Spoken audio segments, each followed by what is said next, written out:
Amigos, amigas, qué gusto volverles a saludar. Estamos nuevamente Renato Alarcón, Eduardo de la Torre Jaramillo y un servidor Mauricio Cuevas Galloso, y esta semana va a arder varias cosas, van a suceder muchas cosas y más que han venido sucediendo. Las diferentes acciones que han pasado y que se han suscitado en estos días seguramente serán generadoras de muchas acciones que los pasará en la parte política, social, económica del país. Y Eduardo, para abrir boca, traemos muchos temas, ¿no? Sí, llegó filoso Lalo. Llegó filoso hoy. Y bueno, lo que está muy reciente, que lo vimos ayer, mi querido Lalo, 4 horas en donde Carlos Slim, uno de los hombres más poderosos, bueno, seguramente económicamente hablando, el más poderoso de México, de Latinoamérica probablemente, sale a hablar durante 4 horas después de mucho tiempo de no hacerlo.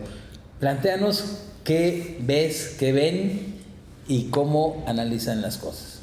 Primero es una ruptura con el presidente, era el empresario favorito de este sexenio, y lo primero que me llamó la atención es la línea 12 del metro, que lo habían querido culpar a él, y dice fue un problema de mantenimiento, es decir, fue un problema de Claudia Sheinbaum y no de Carlos Slim, que me parece que eso es lo primero que hay que analizar. Lo segundo, dice, el ejército está en actividades empresariales que no debería de estar. Dice, si bien tiene ingenieros militares, ¿no?, que eran interesante que entraran en eso, pero que no fueran dueños de las empresas. Por supuesto, el tema central, que ya lo comentamos aquí, dice, el problema de México es el de la seguridad pública. Además, un tipo que construyó el sistema de inteligencia en este país después de Gutiérrez Barrios, es decir, fue la modernización de Gutiérrez Barrios con el sistema de inteligencia. Y este sí me parece que es la gran ruptura del presidente, no solamente con un empresario, sino con un grupo de empresarios que estaban apoyando al presidente. Y esto va a tener repercusiones, por supuesto, en el corto plazo. Hoy vimos ya una noticia que confronta al propio gobierno. Dice que en la captura de Ovidio ellos habían dicho, tanto el ejército mintió como el presidente lo suele hacer, mentir, que solamente habían derribado 2 aeronaves. Y resulta que fueron 9.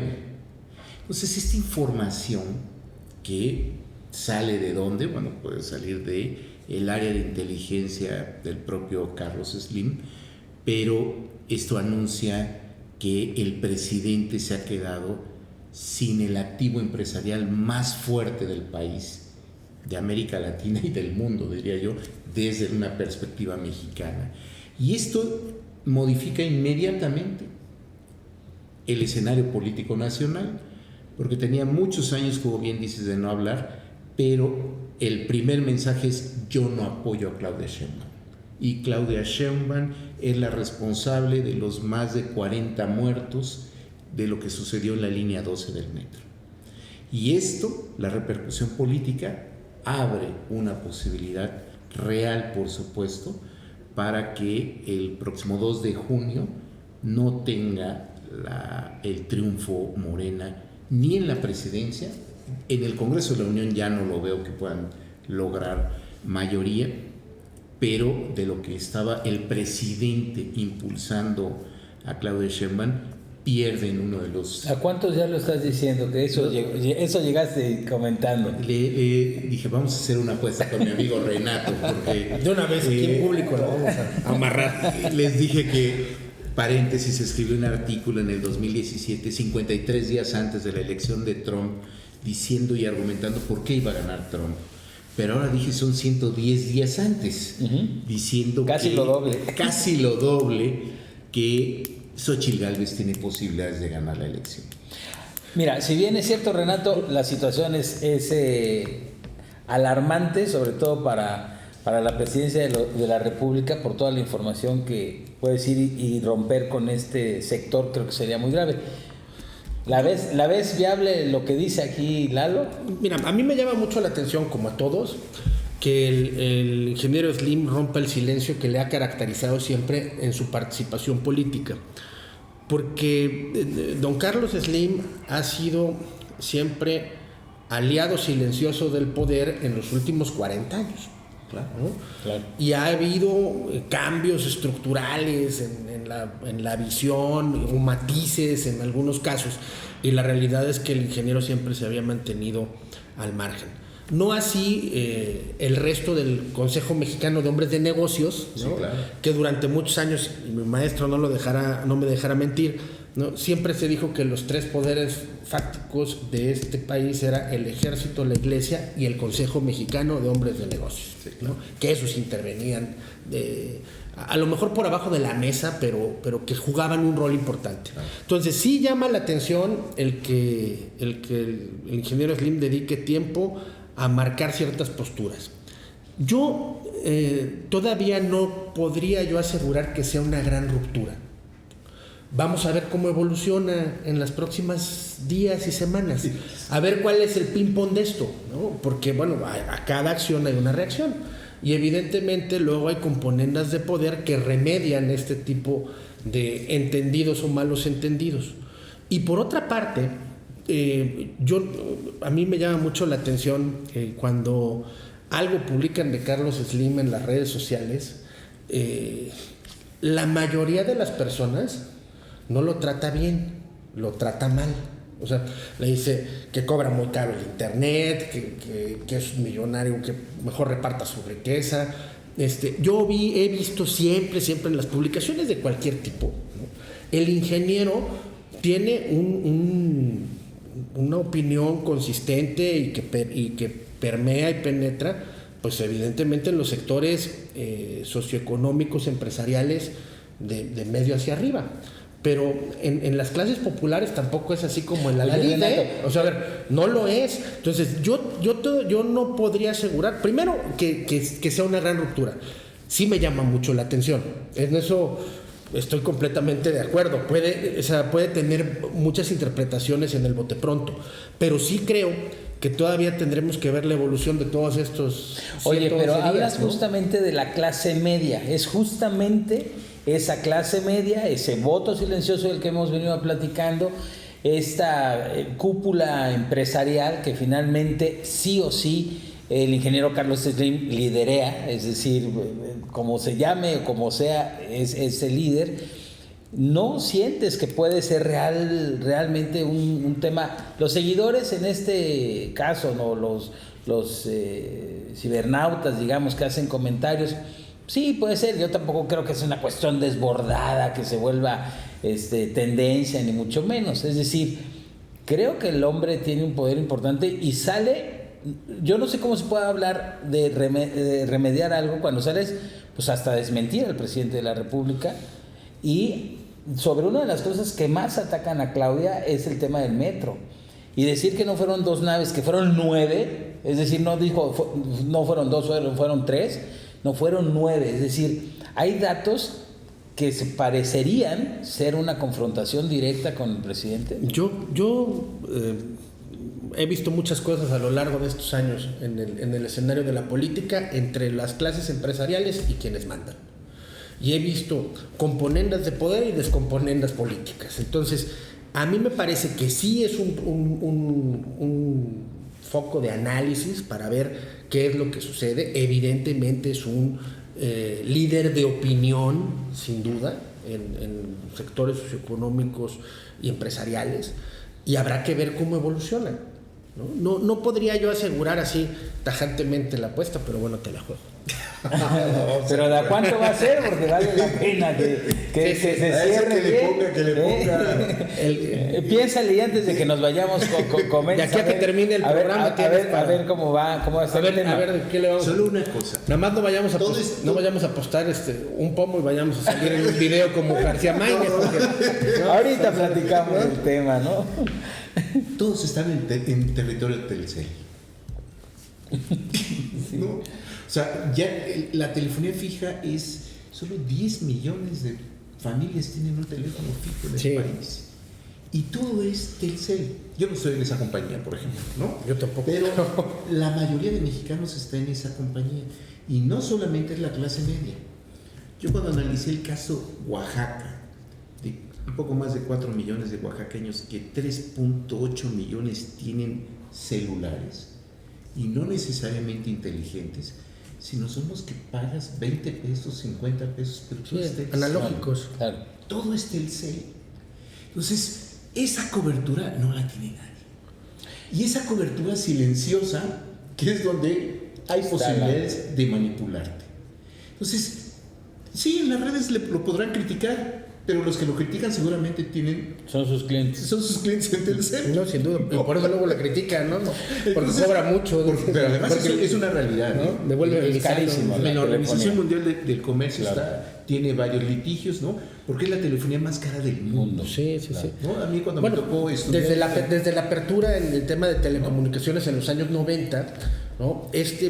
Fue el último país que siguió cobrando por llamadas entrantes y salientes. Sí. Ya cuando en el resto del mundo no ya se cobraba, acá y antes Telmex, ¿no? El Entonces, tema de la telefonía, o sea, es decir, oye, mira, yo trabajé en Profeco hace 20 años. Yo también te puedo decir. 24 años, para ser exacto. 24, 25 años, con Roberto Campana,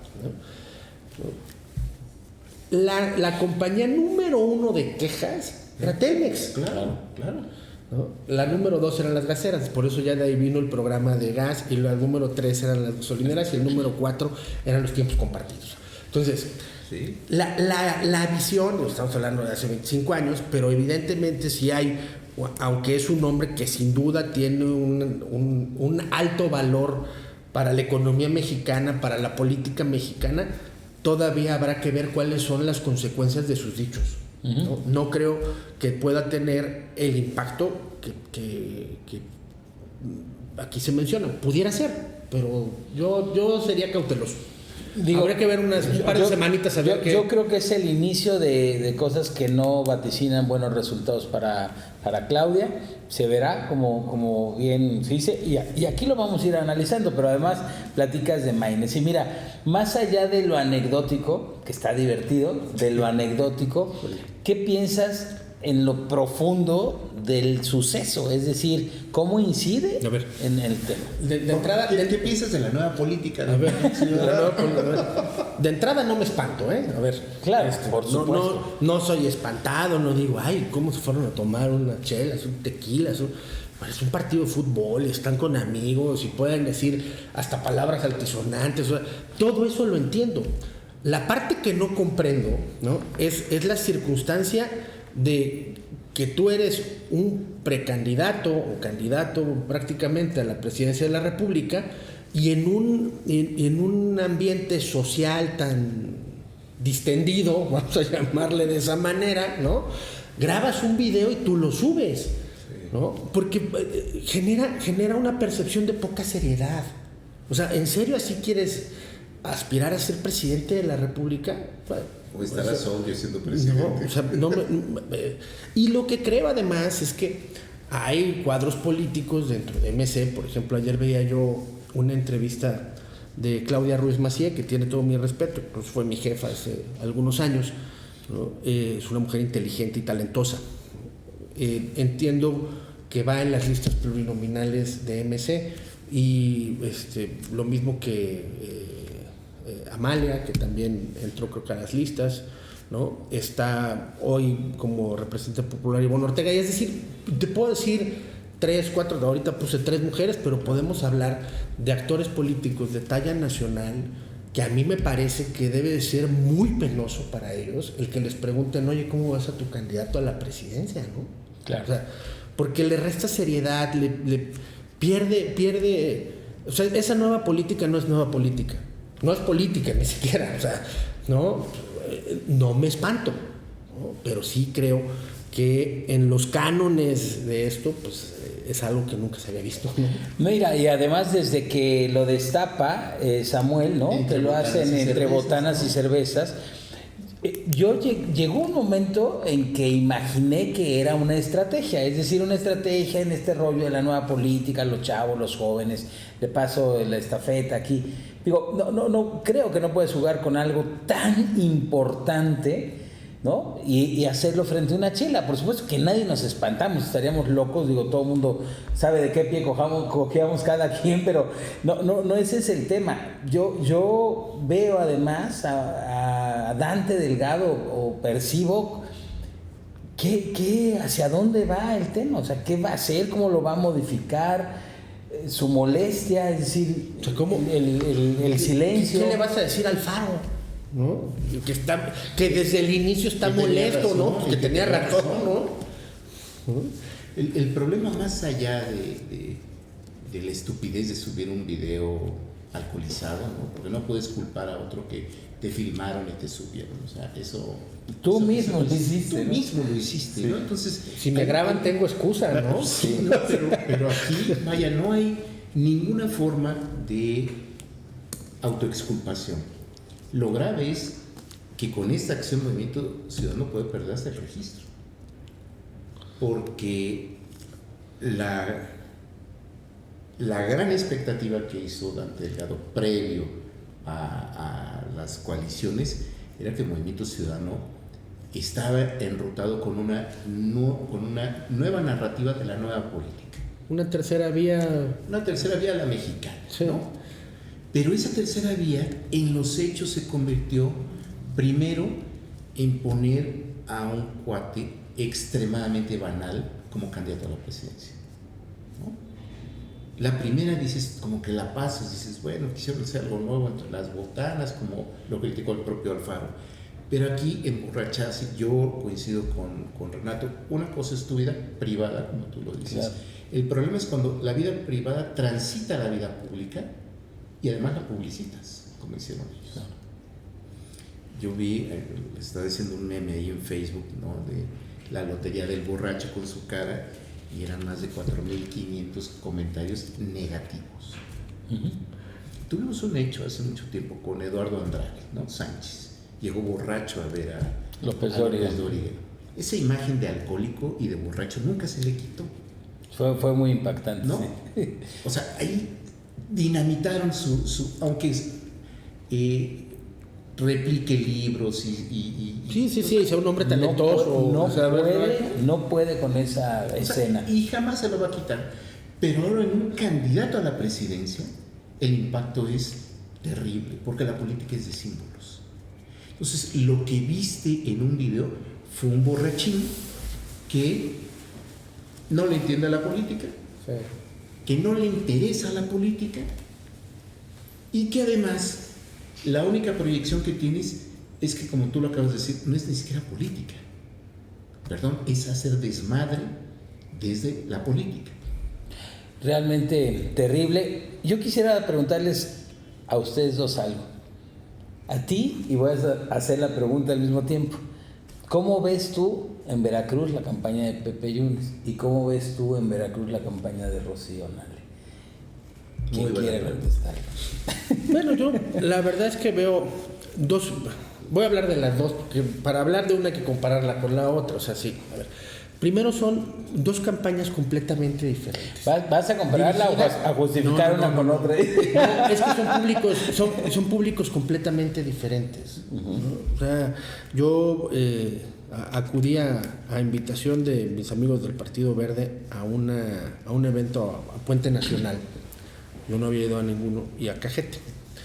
Y de entrada me llamó mucho la atención que el planteamiento no es un mitin político, sino una asamblea informativa y organizativa. O sea, el planteamiento es una asamblea de izquierda, ¿no? Como se han estructurado a lo largo de los años, y eso es completamente diferente al modelo político tradicional que yo he conocido y que he vivido de reunión o de mitin político, ¿no? Tiene condiciones diferentes. Se vuelve más un tema de corolario de cosas hechas, porque además la ley no les permite a ninguno hacer propuestas en este momento concretas, y menos en esta etapa ya de silencio que se vive, que también eso será otro tema. O sea, está desfasado ese tema del silencio y demás, ¿no? Absurdo. Pero veo dos campañas que cada cual tuvo su impacto, en sus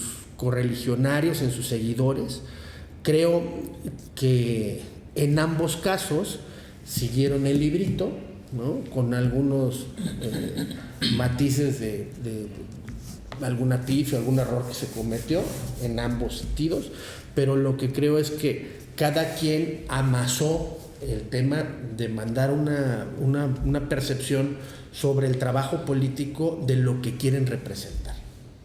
Una que Rocío muy vinculada al tema de las clases populares, de los que menos tienen, de los que de la gente pobre, ¿no? De los del que pueblo, de los que no les reciben ni siquiera un oficio. Y otro, no, fíjate que yo ese día, la verdad es que a mí me causó una... Eso fue en Actópolis, ¿eh? Oye, no, pero no fui, pero en Puente Nacional te puedo decir que sí, ¿no? O sea, y en el tema de Pepe, pues sí veo que ha ido construyendo un amalgamiento de actores políticos regionales, de la política tradicional veracruzana, que puede tener un sentido positivo. Si eso, más allá de tomarse la foto, se traduce en un impacto de votos. Porque el que te tomas la foto con X o Y personaje de Poza Rica, de Tuxpan, de Pánuco, está muy bien, pero otra cosa es que ese cuate realmente se ponga a trabajar para que el día de la jornada en se este replique caso, eso, ¿no? En este caso, y como líder expriista, tú sabes perfecto que esas fotos hablan un chingo. Es decir, no te tomas la foto junto a un líder del campo pesquero, ganadero, empresarial, sindical, ni tú como líder, ni tú como... El tema, y eso te lo digo... por azares del destino conozco perfectamente bien la política priista. Claro. Y lo que te puedo decir es que lo que le sucede a todos los candidatos a la gubernatura es que cuando empiezan a hacer la sumatoria de liderazgos, que se sientan con Juanito y le dicen, no, yo traigo 3,000, no, yo traigo 400,000, yo traigo 200,000, nos vienen faltando veracruzanos, o sea, hay elección, ¿no? Sí, o sea, a mí yo recuerdo, ¿no? En alguna ocasión, Fidel Herrera en alguna reunión comentó que ya le sobraban como casi 1,000,000 de veracruzanos, de todos los liderazgos que ya se le habían sumado con la sumatoria de lo que trae cada uno. O sea, entonces, esa es una realidad, ¿no? Una cosa es la foto y otra cosa son plazas llenas, otra cosa son las fotos y otra cosa completamente diferente son urnas llenas. Que eso obedece a otro tipo de incentivos también, de participación, donde todavía tengo la duda de la mayoría silenciosa del primer programa, que puede ser, ya esa te la he concedido y te la concederé hasta el día 3 de junio, que seguramente estaremos analizando si salió esa mayoría silenciosa o no, pero la realidad es que en ese sentido, pues las fotos pueden sí mandar una percepción correcta, ¿no? Pero no necesariamente un resultado electoral ganador. O sea, y creo que fueron mercados electorales completamente diferentes. ¿Qué piensas, Lalo? Yo voy a arrancar del primero, de un evento que vi. Tlalnehuayocan lo gobierna Morena y Rocío Nale está ahí con máximo 200 personas.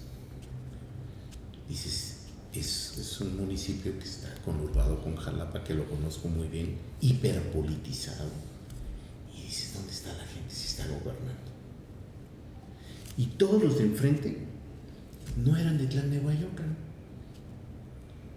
Probablemente de la Secretaría de Finanzas o de la Secretaría de Educación, que los llevan de acarreados. Porque el primer síntoma que está en todos los mítines, bueno, en todas las asambleas informativas, ninguno es de esos municipios. Es una utilería que la mueven de municipio a municipio y es una utilería altamente costosa. Entonces, no es que sea popular, ¿no? La gente no va a esos mítines, ¿no?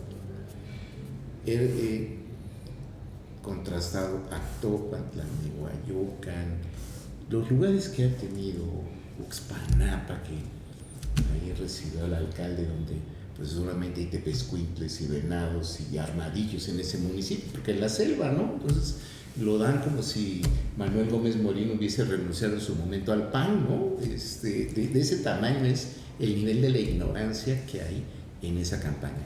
Pero yo creo que lo más grave en la campaña de Rocío Nale es el pleito interno.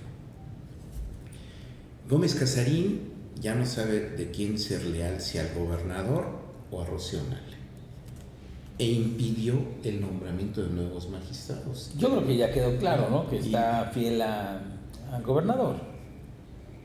No pudo sacar esos nombramientos por presión de Rocío Nale. No. Senyacen No, está eso.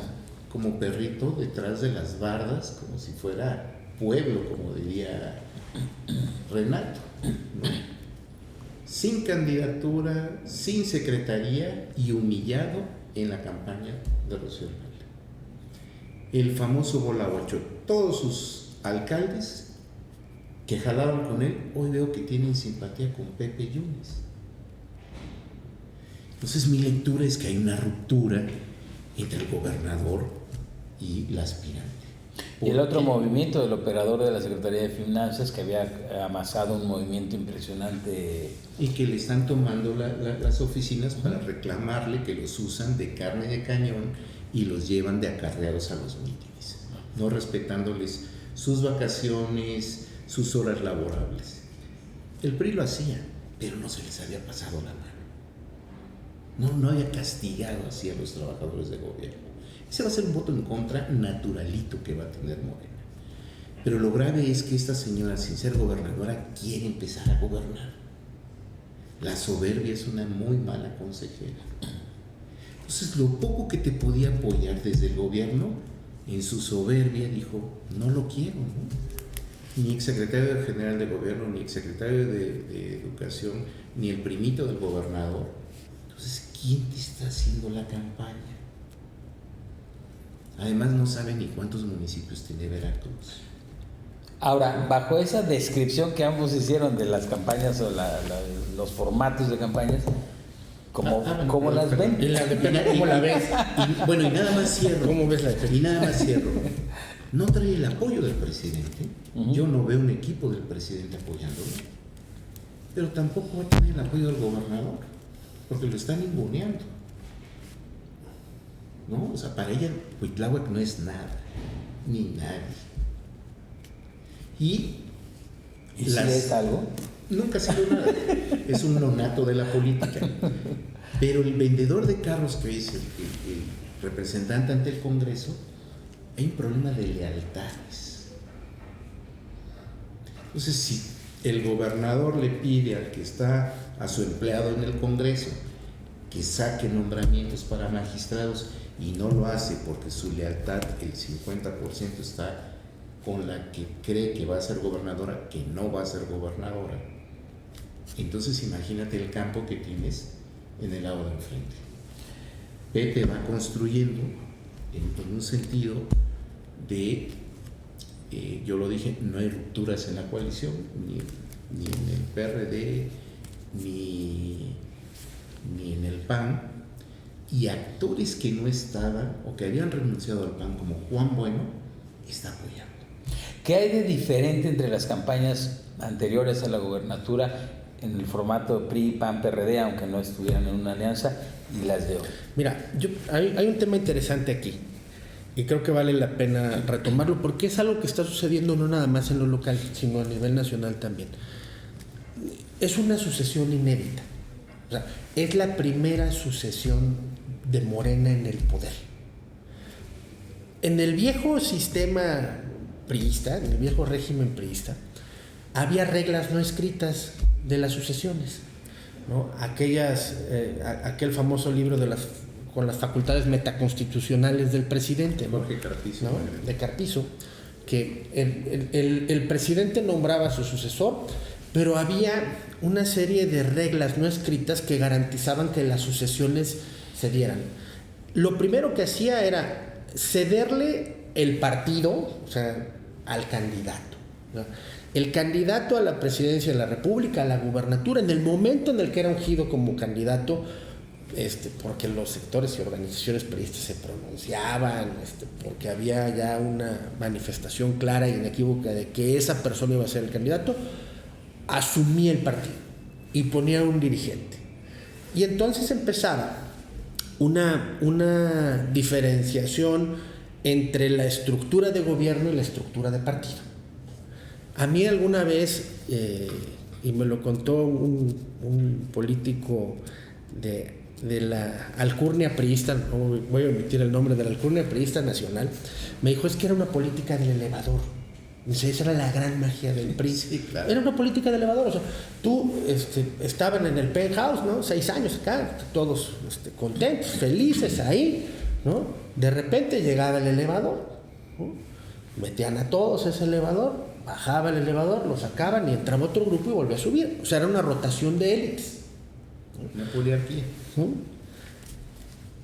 Esas reglas, esa regla no escrita se rompió, y cuando se empezó a romper empezaron a caber menos en el elevador, y eso es lo que genera en una gran medida la polarización interna de ese partido, del PRI. Yo hoy lo que veo es que es una sucesión inédita, entonces es muy difícil, ¿no? el compartir la escena como candidata a la presidencia con una figura como el presidente Andrés Manuel, por su propia imagen, por su ejercicio de poder, ¿no? Debe de ser muy complicado. ¿Qué va a suceder en estos escenarios? O sea, ¿van a jugar los gobiernos en la sucesión a favor o en contra? ¿Van a jugar los grupos? No lo sé, porque no hay una regla, no lo hemos visto. Entonces, en esa inédita sucesión, yo lo que creo es que lo que se está dando, pues es una diferenciación de lo que va a salir a lo que va a entrar. Y yo no lo veo mal. Yo creo que es natural, es una rotación, tiene que haber cuadros nuevos que entren con una perspectiva diferente, ¿no? A muchos de nosotros, ¿no?, que nos han invitado del Verde y demás, nos dicen, es que no les van a cumplir. No lo sé. Es que Andrés Manuel es Andrés Manuel, o sea, Sheinbaum tiene otro perfil. Puede tener, evidentemente, ser una mujer de izquierda, como también lo es Rocío, pero Rocío no es Cuitláhuac, como Sheinbaum no es Andrés. Entonces, el proceso de la sucesión, yo creo que hoy tiene visos que hay que analizar para entender que cuando empiece la campaña tendrán que marcar también un propio estilo. ¿Hasta dónde? Habrá que verlo. En lo nacional, difícil, ¿no? Sobre todo con un... No, y en lo estatal, ¿no? Bueno, yo lo veo más difícil en lo nacional, porque tienes un presidente de la República que hace unos días te manda 20 iniciativas. O sea, sí, pero que Claudia asume como programa de gobierno prácticamente. Porque ¿no? sigue el ABC, ¿no? O sea, si yo quiero ganar, sigo el ABC. O sea, voy administrando mi ventaja. Y tengo muy claro cuál es la... que cada vez se acorta más, al parecer. Pues pero bueno. Yo no la veo tan corta, pero la realidad es que es una sucesión inédita. Entonces, sí creo que probablemente cuando inicien las campañas o en el transcurso de esas campañas, tendremos que ver no grandes rupturas, no rompimientos, pero sí matices. ¿Por qué? Porque incluso en las múltiples sucesiones de presidente y de gobernador en Veracruz, en México y en cualquier entidad de la República, aunque gobernara el mismo partido, ¿no?, el matiz de que le imprimía quien llegaba a esa magistratura, pues era muy particular. Y yo creo que eso va a empezar a suceder en las campañas. Lalo. Primero, solo hay sucesión en Morena, no en la oposición. Sí, sí. Morena es el esquema de hace 50 años con Luis Echeverría. El tapado ahora es corcholata, el dedazo fue una encuesta patito, ¿no? Entonces, ahí sí, por supuesto, siguen las reglas que describió Luis Espota hace 60 años, ¿no? Y en la oposición no. En la oposición fue una elección entre 3 partidos políticos que salió designada gracias al efecto López Obrador, que infla a Xochitl Gálvez iba para la Ciudad de México. Pero gracias a esos errores estratégicos de López Obrador, nunca había visto que un presidente en un libro describiera así a sus adversarios. Oscar Lafontaine tiene un libro que se llama La izquierda, el corazón late a la izquierda. Narra su experiencia de gobierno en Alemania. Y dice, En el Partido Socialdemócrata me enteré de un rumor en contra mí. Fui a hablar con esa persona y cesó el rumor. Igualito que en México, igualito, ¿no? Nuestro nivel de cultura política. A diferencia, ¿cuáles son las nuevas formas? Por ejemplo, en Veracruz, Pepe Yunes, que yo estuve en esa campaña como vocero en 2018, ¿qué cambió? Por ejemplo, hoy sí hay un cogobierno con Adolfo Ramírez. Hoy Pepe tiene la representación ante el OPRE, que no la tuvo en el 2018 y que ese representante no hizo absolutamente nada. Tiene el área electoral, el área de organización, el área de finanzas. Es decir, el error que cometió la vez pasada lo corrigió en el PRI. Pero pues si tenía hasta el presidente, se lo puso. No, por eso. A mí me pidió que me saliera para que entrara médico, yo lo recuerdo perfecto. No, por eso, si tenía desde la cabeza, hombre, no. A ver, pero déjame acabar, tú ya terminaste. Y en este proceso de Veracruz, la candidatura, no veniste, pero la candidatura de Rocío Nale nació muerta. Nadie gana una encuesta con un 16%. Eso entre patitos te veas. Y el segundo lugar tiene el 15%, que decía que él tenía todos los programas sociales, 2.4 millones. Son los 300,000 que obligó a que le firmaran, eso es lo que tiene en segundo lugar.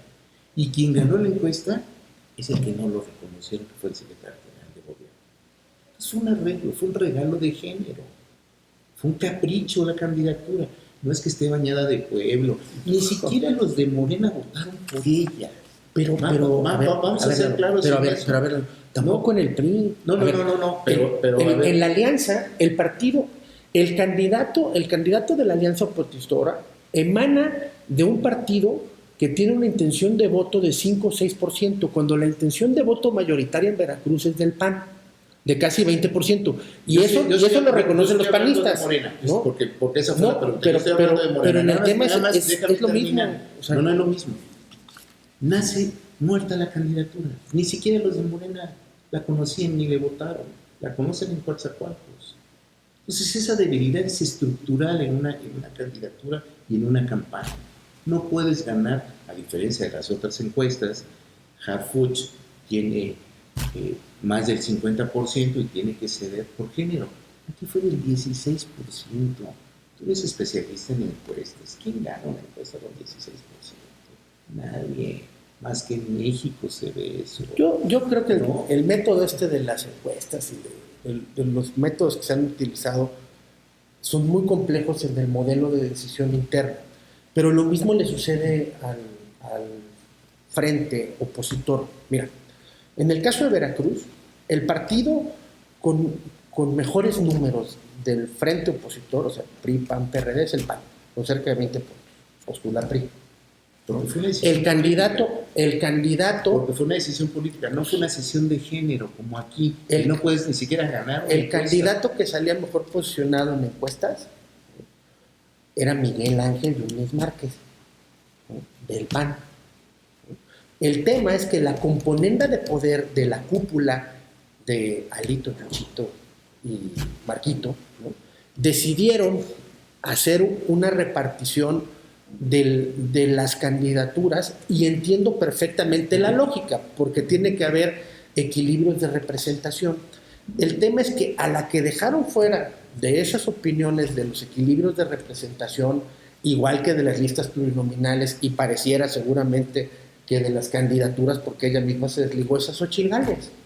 Entonces, los métodos que están utilizando en Morena son poco correctos, como también acá. O sea, si el frente hubiera llevado, en el caso de Xochitl y Beatriz, hubieran llegado al tema de la elección interna, a la consulta, había dos riesgos inminentes. Uno, que fuera un rotundo fracaso. ¿Por qué? Porque la propuesta era que hubiera 1 o 2 casillas por distrito federal. Pues imagínate, en el Distrito Federal de Emiliano Zapata, pones una casilla en Emiliano Zapata y otra en la Antigua, que era la propuesta.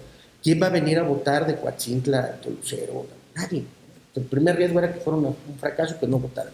Y segundo, que como una vez lo platicamos, mal que bien, el PRI sigue siendo un partido de estructuras. Es el único, como alguna vez lo lo platicamos, que sí hay 2, 3 personas en cada pueblo que fueron seccionales, que pertenecen a la CNC, que estuvieron en la CNOP. Sí, una estructura. Así se creó, así fue. Pero el riesgo mayor fue la tercera que no has nombrado, que es el mapacheo, que iba a ser desde el gobierno. Te voy a dar un ejemplo. Las firmas que... Pero entonces, el mecanismo no fue mejor. No, pero espérame, no. El mecanismo de selección no fue mejor. Cosas totalmente distintas. No, pero tampoco fue mejor. No, pero no, a ver, al contrario, hubo muchas cosas que no tuvieron lógica. Esta agrupacioncita que surge de la nada y que le dota de todas las firmas para que se pueda hacer el referéndum, el segundo que organiza López Obrador, donde registró en línea hasta los perros, porque ni siquiera eran humanos, ¿no? A eso se enfrentaba la oposición. ¿No? Por supuesto que yo iba a ir a votar, y como yo eran muchos. El riesgo mayor era el mapacheo desde el gobierno. Para eso tienes a los servidores de la nación. O sea, no. Lo que hiciste fue preventivo democráticamente, sabiendo quién está gobernando, sabiendo cómo las consultas son a mano alzada o cómo consiguió las firmas para una revocación de mandato que ni siquiera Morena, porque Morena no existe como partido político. Pero en el mecanismo del frente, tú te tenías que registrar en la preferencia de algún candidato. Claro. Y te registrabas de manera personal. Virtual, sí. Pudo haber habido infiltrados, sí. Ahora, de los 2 millones o 3 millones que hubo, entonces, los infiltrados, ¿quién los tuvo? No, a ver, es que fueron 2 mecanismos. Ese era el primero y el otro era vía urnas. Por eso, pero los que iban a votar eran los que se registraron, no era abierta. No, era también otro sistema, porque déjame decirte esto, Renato, el que suspendiera la votación era por un peligro de una estrategia del gobierno real. Si ya la habías visto en el referéndum, en la revocación de mandato, pues ¿qué te puedes esperar de que en 3 días llevaste 50 cajas al INE de firmas? Yo hoy creo más que fue un temor consolidado, un temor consolidado a que Beatriz le ganara la presidencia. Eso era. ¿Por qué? Porque hoy lo que sí se sabe después de las publicaciones que hace Martito, ¿no?, de algunos documentos, ¿no?, está perfectamente claro, ¿no?, que sí hubo un pacto el año pasado en el cual el PRI le cedió la posición de la jefatura de gobierno y de la presidencia al PAN, claro, que también entiendo la lógica, ¿no? Pero el tema es que entonces fue a tole con el dedo a Beatriz, a Enrique de la Madrid, o sea, entonces el método de Morena no está bien, pero creo que el método del frente tampoco lo estuvo, y ni siquiera en lo local. En todo el respeto que tiene para mí Pepe Yunes, Pepe en todas las encuestas sale abajo de Miguel, y pregúntenle a Miguel si lo dudan, y el PAN sale arriba del PRI, Miguel, y aquí postula PRI, pero no podía ser candidato, ¿no? Ya tenía un asunto jurídico mediado desde que no pudo ser candidato a alcalde, acuérdate. ¿Y esas encuestas de las que hablas son encuestas serias? Sí, claro, las encuestas internas de todos los partidos. Eso lo puedo preguntar a los candidatos, es la realidad. O sea, el PAN tiene 3 veces más de puntos que el PRI en el caso de Veracruz. Sí, entonces la postulación, la lógica de postulación en un escenario ganador del frente tendría que haber sido un candidato bajo nomenclatura PAN, con el mejor candidato a lo mejor PRI, como lo hicieron en Durango. En Durango lo hicieron bien, porque sí, jugaron un escenario de postulación y candidatura, ¿no? Aquí no. Entonces, si hay una componenda, si hay un acuerdo de grupos políticos de PRI, PAN y PRD, principalmente los Yunes. Oye, bajo este esquema que planteas ahorita, ¿tú considerarías en un momento dado que hubiese sido un candidato que pudiera ganar o pudiera posicionarse mejor Miguel que Pepe? No lo creo. No. La intención de voto es personal. Miguel no tiene carisma. A ver, vayamos analizando punto por punto. El PAN es un partido de cuadros, frente al PRI, que tú lo acabas de decir, es un partido de masas. más allá de que hoy estén en crisis los sectores, en cada municipio hay un representante del PRI, no así del PRD y no así del PAN, ¿de acuerdo? La percepción que tú dices es la percepción ciudadana. Tienes 6 años de Fidel Herrera, tienes 6 años de Javier Duarte. El principal daño fue para el PRI. No, o sea, el PRI gobernó aquí Sobre todo muchísimo. ¿no? O sea, vaya. Digo, de Fidel todavía vas a los lugares y hay muchos lugares donde es muy bien recordado, ¿eh? Pero a ver, pero Javier, el daño lo cometieron 2 personas sobre un instituto político. Que eso no le afecta, y eso arrastró a Pepe la vez pasada, y tú lo sabes. Ese fue la herencia. y el efecto ¿no? Peña y de Garay y la Casa Blanca, o sea, todo lo que venía Por eso. aconteciendo en lo Pero eso es nacional. una elección distinta. Porque sí es una asociación porque si inédita. tú pones a Pepe, tampoco estuviste ahí. Dije, a ver, ¿por qué van a votar los veracruzanos? ¿Por un modelo de honestidad o por un modelo de corrupción que es el de Rocío Nale? No sé, ya se estuvo. Sí estuviste. Bueno. La pasada fue Entonces, la que no pude. entonces, a ver, ese es el nuevo escenario y está un poco deslavado el PRI en una coalición. Y me atrevo a decir que una de las sorpresas, como ya lo dije, va a ser el PRD en su número de votación. Porque el PRD tiene nuevos aliados, no solamente los que están gobernando, los que no están gobernando el PRD, Rogelio Franco, su grupo, y hay otros grupos empresariales que están apoyando al PRD, nuevos para el PRD. Entonces, como no viste cabida en el PRI, como bien dices tú, y te pasó a ti, y tampoco lo ves en el PAN, entonces vas a tener que agarrar un tercero en discordia que va a ser el PRD. Y este nuevo ejercicio... Sí, incluso a mí en algún momento me invitaron, ¿eh? La política... Sí, en este escenario, cuando yo renuncio al PRI, o sea, sí recibo invitaciones y una de ellas... Entonces, no me estás dejando mentir. Se está haciendo una nueva coalición en el PRD. No necesariamente con gente de izquierda, imagínate. ¿Quién se iba a imaginar que los empresarios ahora iban a impulsar a lo que queda para el rescate del PRD? Entonces, en ese sentido, y eso sí está medible, lamentablemente la cultura política en México, a la gente no le importa cómo salen electos los candidatos. Por eso solamente es el día de la elección, pero lo que sí, en esta comparativa, por supuesto, Rocío Nale nace muerta una candidatura, no porque sea zacatecana, sino porque simple y sencillamente ni los suyos le votan. Pero yo sí creo, yo puedo entender tu punto, pero sí diría yo, a lo mejor no vamos a llegar a un acuerdo, en el que el mecanismo de selección de candidato también en el frente, en el caso de Veracruz, en el caso nacional, y si lo observamos en prácticamente todos los estados, no ha sido el más aseado. Y también eso es lo que ha generado que esa fuerza rosa, que ese ciudadano que siente una profunda apatía por el PRI, por el PAN, por el PRD, por Morena, y que a lo mejor iba a encontrar una alternativa en MC y que ahora tampoco la tiene, ¿no? Esté probablemente decidiendo no participar. Yo creo que el gran reto que tenemos como sociedad en este momento, y lo platicábamos hace un par de programas, me vuelvo a disculpar por no venir en el tema, pero no me volverá a pasar. No te preocupes.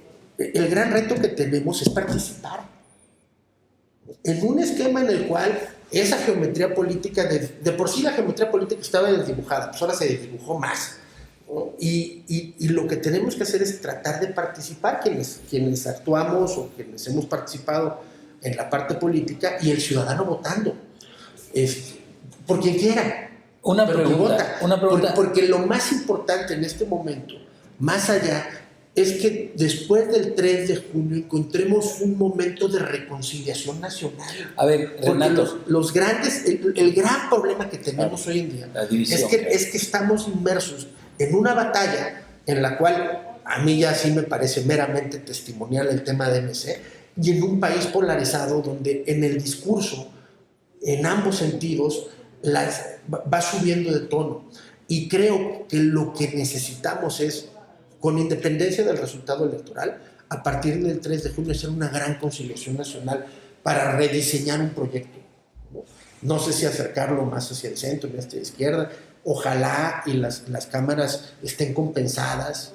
Yo creo que más allá de que el presidente proponga 20 iniciativas, el Congreso tiene la facultad, la potestad y la obligación de revisar cada una de ellas. Si tú revisas las 20, la realidad es que son 3 o 4 las que generan polémicas. A ver, nadie va a estar en contra de que los pueblos indígenas, que además ya está reconocido constitucionalmente, es una reiteración de lo que ya está. Y la OIT, son tratados internacionales, redundante lo que propone. O sea, de las 20 yo te podría decir que 16 o 17, pues, nadie de sano juicio podría estar en contra.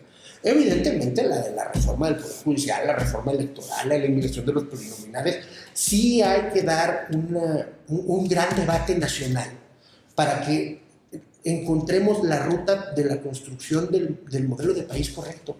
Y creo que lo que hoy tenemos que hacer es, más allá de las diferencias de opinión que tengamos, invitar a la gente a que participe en el lado que quiera de la historia. En esta parte, que es lo que te quiero preguntar desde hace rato, suponiendo y deseando realmente que suceda, que la gente haga conciencia de esta situación histórica de salir a votar, ¿sigues viendo un resultado similar, igual? ¿Cómo lo verías? Es decir, vamos a suponer que los mexicanos tomen la responsabilidad y hagan conciencia y salgan a emitir su voto por quien sea.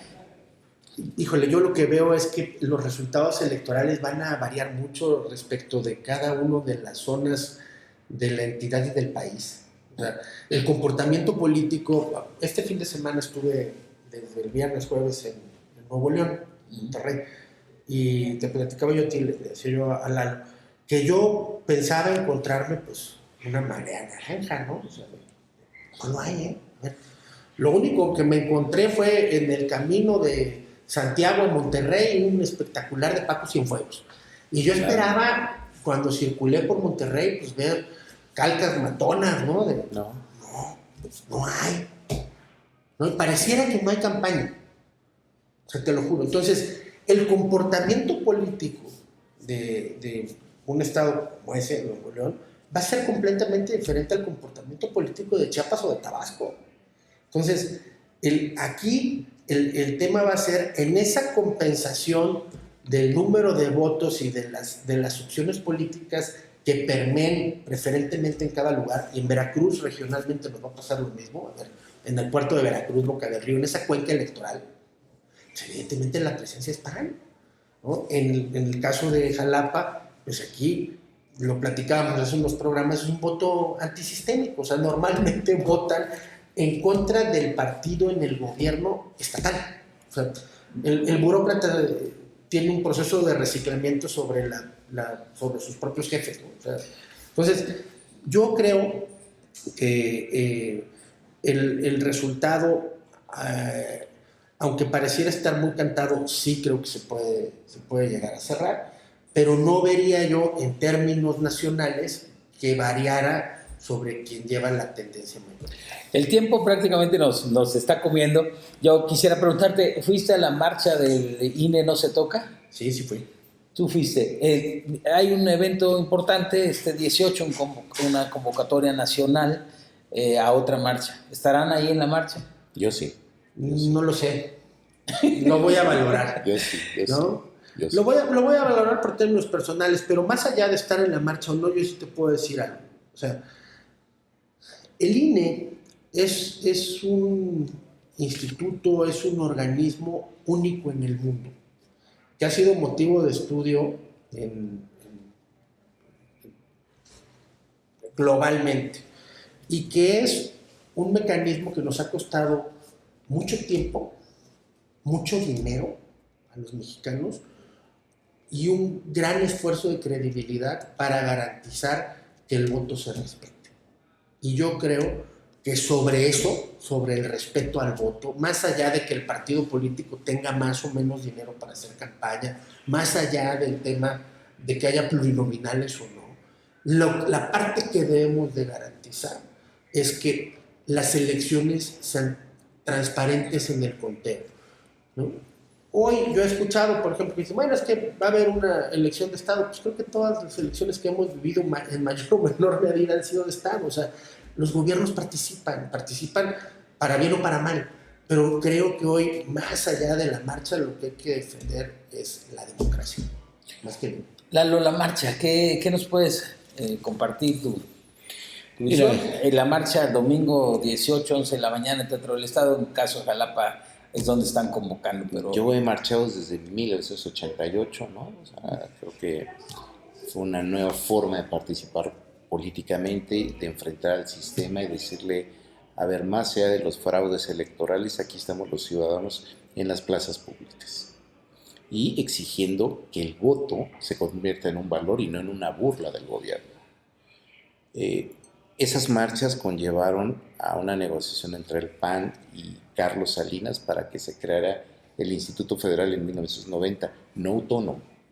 La autonomía se la dan hasta después del asesinato de Colosio y esa reforma del 94 aplica hasta el 96, con la reforma ya definitiva que hace Ernesto Zedillo Ponce de León.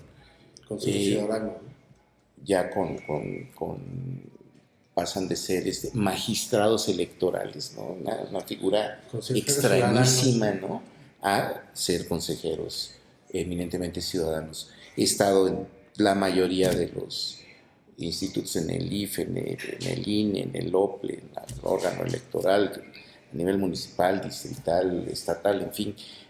Yo lo que te puedo decir es que esta marcha va a medir la fuerza ciudadana que es la que está impulsando el resultado electoral del gobierno. ¿Tanta importancia le das a esta marcha? Yo creo que sí, porque va a ser... Es decir, estás diciendo va a medir, o sea, para ti va a ser un termómetro que está... Sí, está cabrón. Sí, porque... ¿Dónde salga mal? Porque el martes hay que nos diga, ¿no? Porque, si sale mal, ya gané la apuesta. No, claro. Porque esta sociedad, al igual que como puso a Vicente Fox en el 2000 como candidato sobre el PAN, como bien decía Renato, Xóchitl nace su candidatura por este movimiento de defensa del INE y de la democracia, no de los partidos políticos. Los partidos políticos están rebasados. Y creo que, y voy a hacer un comentario de lo que dijo nuestro amigo Renato, ¿qué va a pasar después de la elección? Yo creo que el PAN, el PRI y el PRD están obligados a desaparecer y a fusionarse en un solo partido político. Llámese Partido Acción Democrática Institucionalizada, no lo sé. Nombre trae pensado, ¿ya viste? No lo sé, pero eso es lo que debe hacer. El discurso del presidente base a estos partidos de la transición tendrán que desaparecer. ¿Por qué? Te vas a enfrentar a 22 gobernadores de Morena, muchos de ellos van a seguir gobernando, pero cuando gobernaba el PRI y gobernaba el PAN eran activos para la elección. Hoy son cargas para la elección. Cuitláhuac es carga, Cuauhtémoc es carga, el gobernador de Chiapas es carga, el gobernador de Tabasco es carga, los gobernadores de Baja California son carga, el de Sonora son carga. No hay uno solo de Morena que podamos decir que ha gobernado bien. Entonces, antes eran activos, hoy son reactivos y son ya no equipo, sino equipaje del presidente para la elección. Todos esos 22 inútiles no van a ayudar a la elección. Están gobernando muy mal. Ese estilo personal de gobernar no va a favorecer a Morena. Y se están confundiendo los morenos. A mí me da mucha risa que dice, fulano, hasta el perrito es la respuesta. No, son el problema de este país. Se apuntan como si creen que la elección va a ser como el 2018. En ese año hubo transferencia de votos del nombre de López Obrador a cualquier vaca, buey o toro, como se decía. Hoy ya no va a pasar eso. Hoy todos estos que aspiran a repetir en la Cámara de Diputados y en la Cámara de Senadores ya no van a tener a López Obrador. Y Sheinbaum no aparece. El jefe de campaña y el jefe de ella es López Obrador. Y él no va a estar en la boleta. Tiene sus seguidores López Obrador, se quedarán con López Obrador, no con Claudia Sheinbaum. Yo sí creo, para despedirnos. Yo veo hay un tema interesante. Yo empiezo a observar, a lo mejor estoy equivocado, pero tendremos que seguir analizando al cabo de las siguientes semanas y meses, que sí puede haber un voto dividido considerable. No sé si mayoritario, pero sí considerable. ¿Por qué? Pues porque los mexicanos tampoco son tontos. Y al final van a votar por una emoción, por un gusto, cada quien tendrá sus propias emociones. La emoción que yo tengo, que tienes tú y que tiene Lalo, no es la emoción que tiene un indígena en Zongolica o un campesino en Filomeno Mata, ¿no? Y sus incentivos son diferentes a los nuestros, ¿no? Y será muy respetable por lo que él decida votar. Claro. Sin embargo, sí creo que aunque tenemos diferentes incentivos en una sociedad de de una amplia gama de sectores, de deciles de pobreza, de población, sí pudiera haber, ¿no?, una consideración de un voto diferenciado en algunos espacios. Yo sí lo empiezo a ver. No sé si sea del 1%, del 10%, eso habrá que ver cómo evoluciona, pero sí empiezo a ver porque he encontrado algunas ya se está personas. flexibilizando. Ya. O sea, el voto, o sea, yo sí siempre he creído que políticamente lo que más permea en este país es el voto de campaña. O sea, es muy difícil ganar en el nivel de gobierno inferior cuando el nivel superior pierde. Hay lugares donde sucede. Jalapa es uno de ellos, ¿eh? En Jalapa pierden los gobernadores y ganan los alcaldes en la misma elección. Hay un voto diferenciado.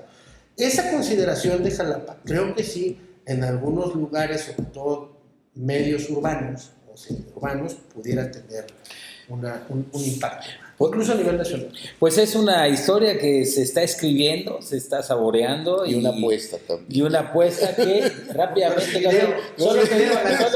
Solo que una cosa es martes 13, así es que tira qué apuesta va a ser. Entonces, no, pues digo, para cerrar y despedirnos. Es una comidita, ¿no? Una comida, bueno. Pero invitamos a Mauricio. Una comida. Ya está. Pues una comida saliendo del programa del día 3. Ya está, pues les agradecemos muchísimo y seguiremos con usted. Gracias por seguirnos, gracias por sus comentarios, gracias por darnos likes. No siempre los comentarios son públicos, los hemos recibido, creo que en lo individual, en la calle, de amigos, de seguidores. Muchas gracias. Y esto se trata de participar, de escuchar, de ver los diferentes puntos de vista. Nos vemos en la próxima.